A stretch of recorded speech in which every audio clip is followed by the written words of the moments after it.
Italian Wine Podcast. Chin Chin with Italian wine people.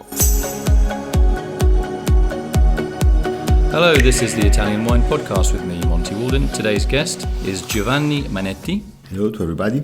Hi Giovanni, of the Fontodi Winery in Grevi, in the heart of Tuscany's Chianti Classico region. Giovanni, welcome. Welcome, thank you. No problem. We're looking forward to hearing from you. Now, the first thing I've got to ask you is about your family history, because when you were a young man, you had the choice. You and your brother's name is? Marco. Your father gave you the choice of running either the vineyard, Fontodi, or the family's terracotta business. What happened? Both of us, we were very passionate with the wine production, and when we were students at the University of Economy in Florence, we started to be involved at the winery. So living in Fontodi, at the end of the day or during the weekend, we were taking care of the vineyards, of the winemaking, and so we started with the wine. So when my father asked us, I need one of you in the main business of the family, the terracotta company, we look each other and we made a deal. And the deal was, okay, Marco was saying to me, well, I'm the older, I start with the terracotta, but every 2 years we're gonna switch. But we never did,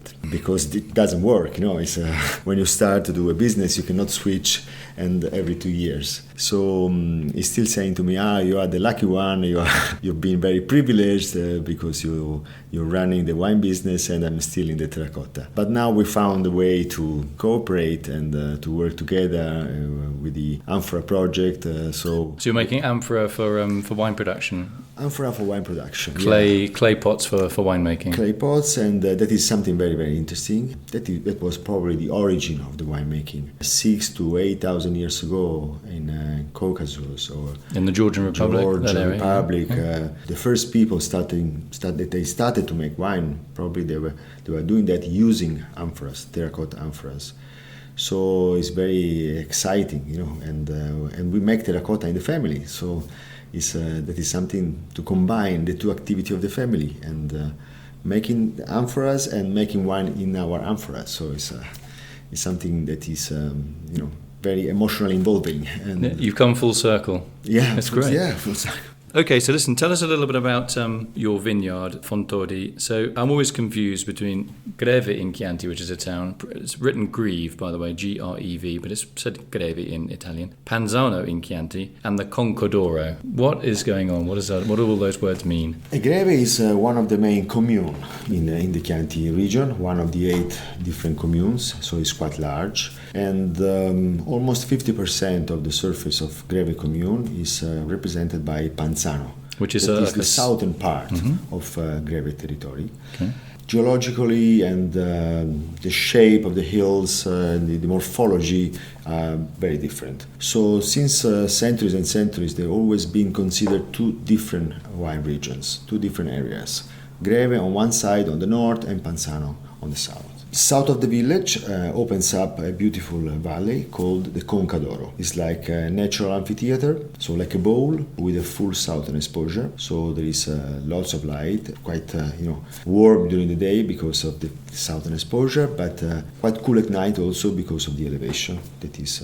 So how high are we talking, Giovanni? Between 380 to 520 meters above sea level. Meters above the sea level. So the average elevation is around 450. Okay, so what does that mean for your Sangiovese wines, the Sangiovese grape that you grow there in the Concodoro? Yeah, that is since centuries the Concodoro has been considered one of the Chianti cruise for Sangiovese, and that is considered one of the best locations for Sangiovese in Chianti, but not only in Chianti, probably in all Tuscany. Is that because it gets the mix of very hot days for ripeness and then those cool nights for aromas and freshness? That is just a part of the complexity, but also the soil that is like a mix between Galestro and Alberese, that are the 2 main soil of Chianti region. So Galestro is like a shale? Galestro is a calcare clay schist. So in origin it was a clay, and then it received a compression by the movement of the surface, and transforming in a rock, but it is a fiber rock. So the roots can go very deep. It is able to allow very good drainage. It is a very important fact for the Sangiovese, because Sangiovese, like other varieties, but hates too much humidity close to the roots and also in the environment, in the air. And the Albarese, what does that do? Albarese gives a lot of calcaire and so limestone. Limestone, and there's a little bit more clay. So percentage of clay is a little bit higher, and giving a lot of finesse and a sort of depth and structure. So a combination of the two is something magic. Okay, so you get that brightness in the wine, but brightness and then that lovely texture as well that the best Chiantis have. Yeah. So you got a pretty exceptional. You wouldn't swap where you are for anything else in the world, would you? I'm very, very happy to be there, and I consider myself privileged to be there. So when you say this Conquistador is like a sort of almost like a bowl, it's a sun trap. What are you doing in the vineyard to make sure your Sangiovese vines are nice and balanced with global warming, climate change? First of all, we are organic since a long time ago.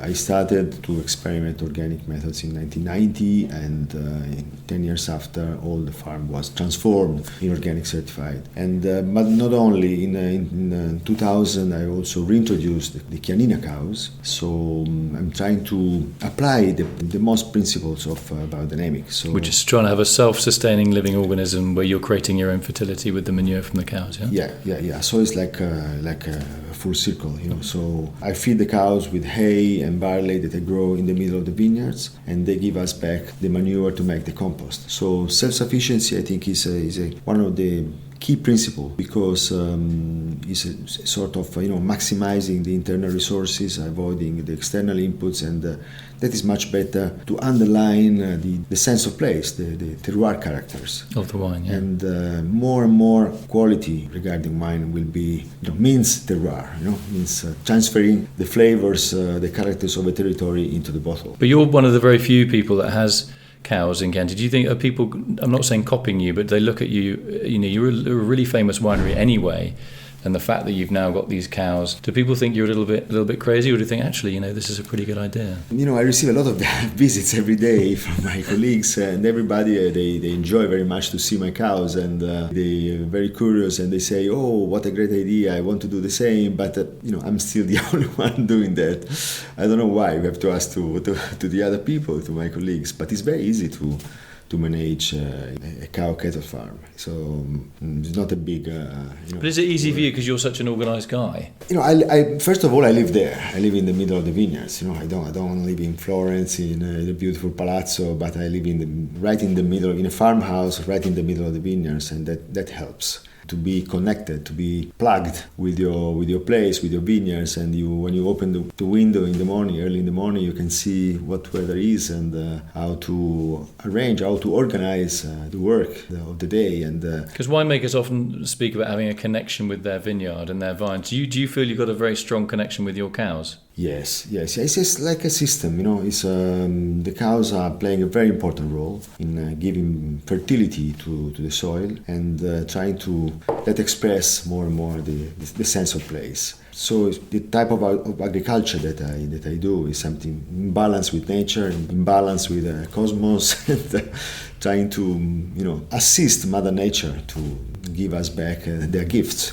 So when you put some compost on your vineyard, you obviously put it between the rows. This is your fermented cow manure that's gone back to smelling something sort of earth-like. Why is that actually helping your vineyard, your vines, their vine roots? Yeah, you can see immediately, after a couple of years that you distribute compost and you just plug a little bit the soil, life is going back into the soil. So you have more worms in the soil and things like that. A lot of different animals, so you can improve the biodiversity. You give energy to the vines without too much production of leaves or fruit. Is something very useful to reach the balance. And the vines are more and more resistant, more and more capable to face the challenges. Yeah, the challenges. We were talking about global warming, so the weather conditions are more and more extreme. Last year we had no rain for 110 days, something that we never seen, and the vines didn't suffer at all. We made 2016 was one of the best vintage ever made.